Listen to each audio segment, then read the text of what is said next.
Hello guys, आज हम लोग 3D श्रेणी का इलेक्ट्रॉनिक विन्यास करना सीखेंगे। ठीक है। 3D श्रेणी किसे कहते हैं? 3D श्रेणी आप पीरियोडिक टेबल देखे होंगे। ठीक है। पीरियोडिक टेबल कुछ इस तरीके से दिखाई देता है, जिसमें कुछ पंक्तियां ऐसी बीच में दिखाई देंगी आपको। ये एस ब्लॉक है, ये डी ब्लॉक है, ये टी ब्लॉक है, यहाँ भी कुछ होता है। ठीक है, जिसको हम लोग ए ब्लॉक बोलते हैं। तो ये जो पहली पंक्ति है इसको 3D, फिर 4D, फिर 5D और ये 6D कहा जाता है। तो ये है 3D श्रेणी। हम इसका इलेक्ट्रॉनिक विन्यास करेंगे। इसमें जो तत्व आते हैं वो स्केडियम से लेकर जिंक तक का होता है। ठीक है ना। इसका जो परमाणु क्रमांक होता है वो 21 से लेकर 30 तक का होता है। ठीक है। तो ये इसी का इलेक्ट्रॉनिक विन्यास कैसे करना है वो भी इजी वे में और फटाक से फास्ट, जैसे आप एग्जाम में आए तो 2 मिनट में आप इलेक्ट्रॉनिक विन्यास कर सको। ठीक, तो उसको मैं आपको बताने जा रहा हूँ कैसे बनाएंगे, देखते हैं। ठीक, तो आज हम देखेंगे 3D श्रेणी का इलेक्ट्रॉनिक विन्यास। ठीक है ना। और भी बताऊंगा कि इसको 3D क्यों कहते हैं, ये सारी चीज़ें तो देखते जाइए। आज हमारा टॉपिक है 3D श्रेणी का इलेक्ट्रॉनिक विन्यास, ये आज हम पढ़ेंगे। ठीक है ना। अब 3D श्रेणी में कौन कौन से तत्व आते हैं? Scandium, titanium, vanadium, chromium, manganese, iron, cobalt, nickel, copper और ये जिंक, इतने आते हैं। इसका परमाणु क्रमांक कितना होता है? 21, 22, 23, 24, 25, 26, 27, 28, 29 और ये 30। ठीक है। आप इक्वल का साइन लगा लो, मैंने इक्वल का साइन लगा दिया यहाँ पर। ठीक है। अब मैं पहले स्केडियम का करता हूँ, फिर आपको फटाक से कैसे करना है वो ट्रिक भी बताऊंगा। ठीक है, पहले इसका नॉर्मल आपको करके दिखाता हूँ। 1s2, 2s2, 2p6, 3s2, 3p6, 4s2 और 3D। यहाँ पर पहले हम कितना भरना है देख लेते हैं। 10, 12, 18, 2, 20, 21 है, तो यहाँ पर 1 और आ जाएगा। ठीक है, तो ये हो गया स्केडियम के लिए। अब आप इसको अगर ऐसा पूरा सबका करने बैठोगे तो आपको बहुत समय लग जाएगा। तो इसको शॉर्ट में कैसे बनाएं, तो उसके लिए पहले आप ब्रैकेट बना लो। इस ब्रैकेट में क्यों बना रहा हूँ आपको अभी पता चल जाएगा। ठीक है, सब में ब्रैकेट बना लीजिए। आपने 18वां समूह देखा होगा पीरियोडिक टेबल में, जिसमें helium, neon, argon, krypton, radon, xenon, radon, oganesson ये पाए जाते हैं। ये 18वां समूह है पीरियोडिक टेबल का। इनका अंतिम कोष पूर्ण भरे होते हैं।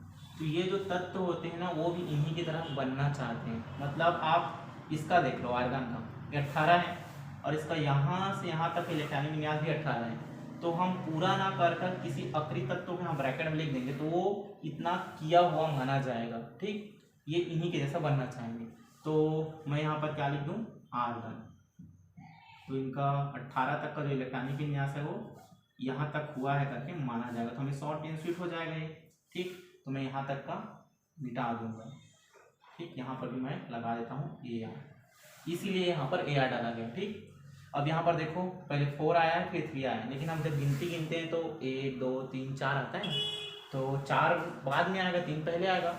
ये तो रूल्स की वजह से 4 पहले आया है ना। तो यहाँ पर मैं 3D 4s, 3D 4s, 3D 4s, 3D 4s, 3D 4s, 3D 4s, 3D 4s, 3D 4s, 3D 4s, 3D और ये 4s डाल दिया। ठीक है, देखिए अब इसमें एस में तो 2 है तो पहले मैं सब में 2 डाल देता हूँ। यहाँ तक आने में हमारा 20 हो रहा था।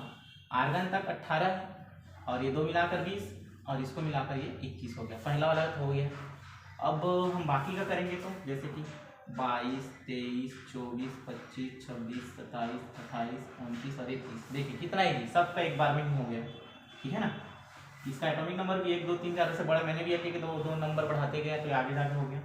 अब इसमें कुछ ना अपवाद हैं, एक्सेप्शन है, उसको हमें देखना है। आपने देखा होगा डी कक्षक, डी में कितने कक्षक होते हैं? 5, जिसमें हम लोग कितने इलेक्ट्रॉन भर सकते हैं? 10। इसको पूर्णपूरित फुलफिल कहा जाता है। और एक और बात आती है जिसमें हम लोग ये 10 भरे 5 और भर सकते हैं आधा, इसको अर्धपूरित, इसको पूर्णपूरित, इसको अर्धपूरित कहा जाता है। तो जो पूर्णपुरित और अर्धपुरित होते हैं वो अधिक स्थायी होते हैं, स्टेबल होते हैं। इसीलिए ना यहाँ 2 का जो s का 2 इलेक्ट्रॉन रहता है उसमें का 1 जंप करके यहाँ जाता है और ये 4 से 5 हो जाता है और ये 1 हो जाता है। तो ये क्या है आपका एक्सेप्शन है, अपवाद है। इसी तरीके से 10 भी स्थायी है, तो ये 9 ना होकर ये 1 हो जाता है और ये 10 हो जाता है। ये इस अपवाद है, रूल्स को जो फॉलो नहीं करता, जो रूल्स को फॉलो नहीं करता हम उसको अपवाद बोलते हैं, एक्सेप्शन। ठीक, तो इस तरीके से हम 3D श्रेणी का इलेक्ट्रॉनिक विन्यास कर सकते हैं। अब देखिए कुछ चीजें इसको 3D क्यों कहा गया है, क्योंकि सब इसके लास्ट में, ये लास्ट ये है ना, लिखने को जब 3 धरा डी धरा आया है तो इसके लास्ट में क्या आया है, डी आया है और कितना है 3 आया है, इसलिए इसको 3D कहा जाता है। इनको ना संक्रमण तत्व भी कहा जाता है। संक्रमण तत्व क्यों कहते हैं, क्योंकि इसमें ना अपूर्ण भरे हुए डी कक्षक होते हैं। अपूर्ण मतलब जिसमें पूरी तरह से डी भरा ना हो, इसमें भरा है। मैं आपको आगे जाके बताऊंगा कि जी को हम लोग संक्रमण तत्व क्यों नहीं कहते, अभी ये टॉपिक हमारा नहीं है, इसीलिए इसको संक्रमण तत्व भी कहते हैं और 3D भी कहते हैं। और इलेक्ट्रॉनिक विन्यास भी करना बहुत ईजी, कैसे, स्केडियम स्टार्ट 3D का फर्स्ट है, उसमें 1 आया है। जैसे जैसे हम आगे बढ़ रहे हैं 2, 3, 4, 5, 6, 7, 8, 9, 10, तो वैसे वैसे क्रमांक बढ़ रहा है। ठीक, मतलब आपको बस नंबर्स बढ़ाने हैं, कुछ नहीं करना है, और यहाँ आते आते तक 10 कर देना है और स्टॉप कर देना है, ये इलेक्ट्रॉनिक विन्यास आपका हो जाएगा। ठीक है, तो ये आपका इलेक्ट्रॉनिक विन्यास है, बहुत इजी है, आप इस तरीके से बना सकते हैं एग्जाम में, जिससे आपका समय बच जाएगा। ठीक है, मैं आपको अगले वाले वीडियो में 4D, 5D, 6D का कैसे इजी वे में कर सकते हैं, कौन कौन अपवाद हैं, ये सब मैं बताऊंगा। तो आपको अगर वीडियो अच्छी लगी तो प्लीज़ लाइक करो, सब्सक्राइब करो और हो सके शेयर भी कर दो। Thank you.